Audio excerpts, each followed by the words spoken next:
A standard, clear male voice. Emma and Mark live in a small town in the Midwest where the scenery is peaceful, but the family home is often filled with violence. Mark, a former lieutenant in the National Guard, comes home with alcohol on his breath and borrowed change to drink in one dark afternoon. Emma, an elementary school teacher who once dreamed of changing her life, now can only bow her head and endure Mark's unreasonable beatings whenever the alcohol fills her head. One afternoon, as the last sunlight of the day filters through the dim window, Mark pushes Emma against the wall, angry that the food has not been served yet. Shaking with fear, Emma begs to explain that she had to borrow rice from her kind neighbor, Nancy, to cook dinner for her husband and children. Baby Tommy, just 1 month old, lies in a cramped wooden cradle, startled and cries when he hears loud banging on the door and his parents' screams. Mrs. Nancy, a widow who worked hard in the garden and vegetable patch behind the house, ran over to intervene, using gentle but firm words to stop Mark from continuing to abuse. After lightly punching Emma on the shoulder, almost causing her to fall, Mark still emphasized that they had not married to let Emma play the drums, but to serve him like a horse. Mrs. Nancy looked at Emma intently, gave her a small bill, and advised, "You can keep it for now. Tonight, if you run away with the child, I will not let the neighbors laugh at me." Emma shook her head and refused, tears streaming down her face, because she did not know where to take her child and always hoped that one day when Mark sobered up, he would change. Another afternoon, Mark unexpectedly welcomed Mr. Harrison, a wealthy businessman, to discuss the fertile soybean land that Mark was longing to own. Mr. Harrison glanced at Emma with a scrutinizing gaze, then politely offered to help Mark get the land if he would repay in another, more obscure way. Under the pressure of ambition and heavy debt, Mark timidly nodded in agreement, despite the sly smile that flashed across Mr. Harrison's face. Emma sensed the smell of money and corruption spreading throughout the empty living room, where she had suddenly become her husband's commodity. Locked in the dining room, Emma trembled as she prepared tea to entertain Mr. Harrison, while Mark stood far away watching with cold eyes. At night, when both men had drunk too much, Mr. Harrison committed a depraved act right in the living room, making Emma both ashamed and deeply resentful. The fire of anger flared up in Emma's heart when she felt that she had no value other than her body to serve the man's desires. Taking advantage of the moment when Mr. Harrison was sleeping tiredly next to the cold fireplace, Emma quietly entered the private room, took out the fruit knife that was placed on the decorative table. She turned around quickly, put the knife to Mr. Harrison's neck with a pounding heart, then a fatal blow shot into the still air. Blood was flowing on the Persian carpet, but Emma still held her son tightly in her arms, swallowed her tears and the utmost pain, and quietly ran out the back gate. In the twilight, Emma carried Tommy into the dark alley, her bare feet covered in dirt, her heart pounding in her chest. Suddenly, an old bicycle passed by, stopped, and 2 men got off, insulted, and snatched the boy right before Emma's eyes. She screamed, hurriedly ran after him, but was stopped by the strange woman with a steel shield, her eyes gentle and cold. "Don't go anymore, follow me." Emma was bewildered, but had no other choice, so she bowed her head and followed the woman who called herself Clara to the cabaret in the city center. Here, the new actress Emma was assigned the role of a backup dancer, having to wear elaborate makeup to attract customers while her heart was still broken by the loss of her child. Emma practices diligently under the flashing stage lights, hoping that each step will lead her to a clue about little Tommy. One night, Henry Harrison Jr., Mr. Harrison's only son, comes to the cabaret and is horrified to recognize Emma in the melancholy dance.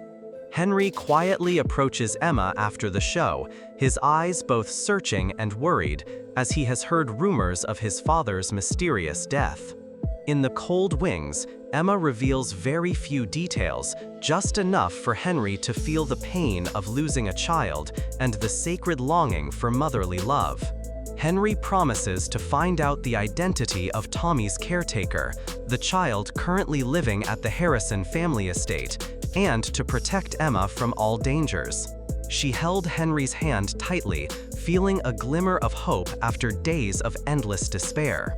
The next afternoon, under the bright sunlight, Henry led Emma through the large iron gate of Harrison Castle, where the gate was strict but could not stop her determination. Emma heard the wind whistling through the glass windows. Her heart felt like it was choking when she saw the old cradle where Tommy was lying, curled up and crying.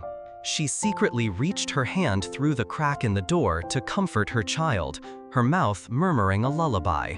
"You are mine, I have found you."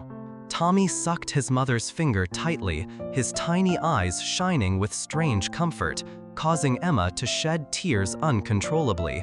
Henry looked around the room, signaled the butlers to leave, then pulled the door open slightly so Emma could come in and hold her child safely. A warm feeling spread throughout Emma's body as she held Tommy in her arms, as if she had been reborn for the first time after so much suffering.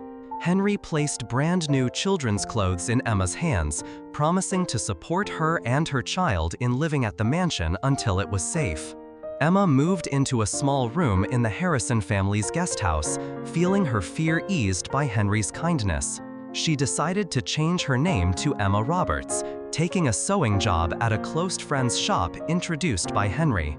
Every morning, Emma woke up before dawn, made hot milk for Tommy, and walked in the brilliant rose garden behind the house. Tommy grew up quickly, calling his mother in broken English, his eyes lighting up every time he said "Mommy." Henry often visited, bringing red roses and cakes, talking to Emma about the bright future of the two of them. Gradually, the wound in Emma's heart healed somewhat. She learned to smile again and believe in life. Clara, who guided Emma into the cabaret profession, opened a small cafe near her house, often inviting Emma to visit to confide and reminisce. Emma and Clara sat under the old oak tree, talking about the dark days that had passed and hoping for the future. Mark, Emma's ex-husband, was prosecuted for violence and human trafficking and was eventually sentenced to life in prison in Illinois.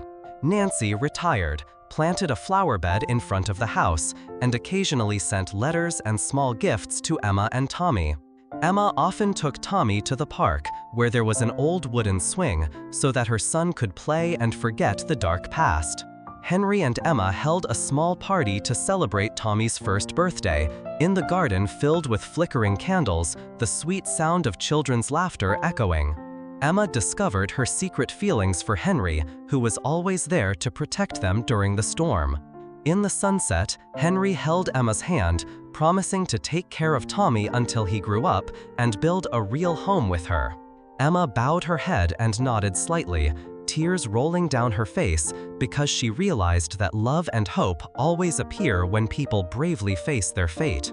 Under the oak tree, the three of them painted a picture of the farm together, a simple but warm dream gradually coming true. Emma learned more about children's fashion design, dreaming of opening her own brand for Tommy and single mothers like her. Henry accompanied Emma in finding out the identity of Mark's late family so that she could completely close the painful past. The Harrison mansion became a second home, where Emma, Henry, and Tommy created new memories without the shadow of violence. Every Christmas, Emma welcomed Santa in a homemade costume, giving gifts to Tommy and the children in the small neighborhood around the house. Emma's life changed from a nightmare of violence to a modern fairy tale where maternal love and sincere friendship prevail. In the midst of the spring sky filled with blooming flowers, Emma hugged Tommy and Henry tightly, silently thanking fate for giving her the opportunity to live and love fully.